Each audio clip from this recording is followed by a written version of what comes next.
આગળ સમાચારમાં વાત કરીએ તો મહત્વના સમાચાર સામે આવી રહ્યા છે। મહત્વપૂર્ણ સમાચાર સામે આવી રહ્યા છે। કહી શકાય કે ચિરાગ પટેલ વિધાનસભા અધ્યક્ષને મળશે। મહત્વપૂર્ણ સમાચાર 11:15 કલાકે અધ્યક્ષ શંકર ચૌધરીને તેઓ મળશે। ધારાસભ્ય આજે 11:15 કલાકે આપશે રાજીનામું। તો બીજી તરફ વિધાનસભા અધ્યક્ષને મળવાનો પણ સમય માંગ્યો છે। ધારાસભ્ય આજે 11:15 કલાકે રાજીનામું આપશે। તો ચિરાગ પટેલ વિધાનસભા અધ્યક્ષને મળશે। 11:15 કલાકે અધ્યક્ષ શંકર ચૌધરીને મળશે। તો બીજી તરફ ધારાસભ્ય આજે 11:15 કલાકે રાજીનામું આપી શકે છે। તો સાથે જ લોકસભાની ચૂંટણી પહેલા રાજીનામાનો દોર અત્યારથી જોવા મળી રહ્યો છે।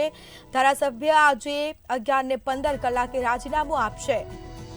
વધુ વિગતો સાથે સંવાદદાતા ઉજ્જવલ વ્યાસ ફોનલાઈન પર જોડાઈ ગયા છે। જી, ચિરાગ પટેલ વિધાનસભા અધ્યક્ષને મળશે અને રાજીનામું આપશે, શું માહિતી?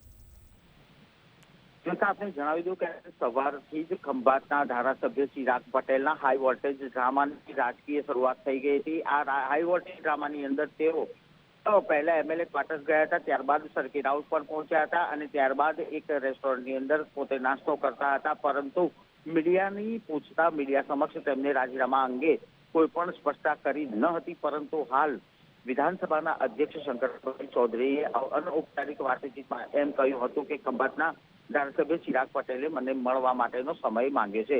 જો કે વિધાનસભાના અધ્યક્ષને મળવા માટે એક જ કારણ હોઈ શકે તેવી સંભવતઃ પ્રબળ શક્યતાઓ છે કે આજે 11:15 કલાકે ખંભાતના આ ધારાસભ્ય રાજકીય રીતે કોંગ્રેસમાંથી રાજીનામું આપશે અને ટૂંક સમયમાં ભાજપમાં જોડાશે તેવી અટકળો હાલ વહેતી થઈ ગઈ છે। પરંતુ હવે તેઓ વિધાનસભા કેટલા વાગે આવે છે અને ક્યારે અધ્યક્ષને રાજીનામું આપે છે તેની રાહ જોવાઈ રહી છે।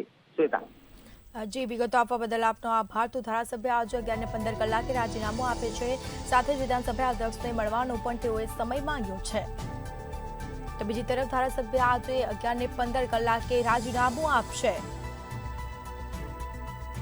મહત્વપૂર્ણ સમાચાર, ચિરાગ પટેલ વિધાનસભા અધ્યક્ષને મળશે, સાથે જ રાજીનામું આપશે।